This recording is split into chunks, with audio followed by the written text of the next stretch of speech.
La musica, la danza e il colore come strumenti di libertà ed emancipazione. Alla residenza Francescon a Portogruaro alcuni ospiti per un pomeriggio sono diventati artisti.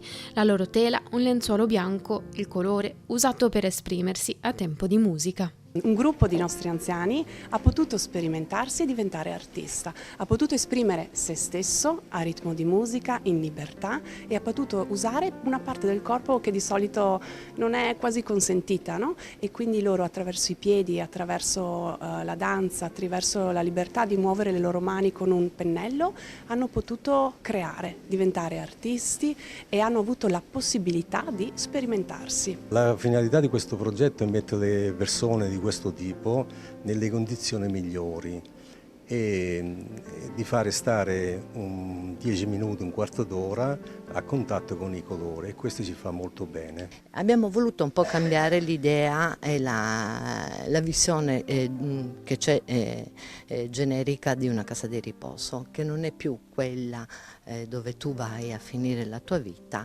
ma è quella che apre e crea una nuova vita, un nuovo periodo dell'esistenza. Utilizzare l'arte nel settore degli anziani, soprattutto con anziani che hanno una compromissione magari cognitiva importante, permette loro di liberarsi, di uscire dai vincoli che la malattia gli impone.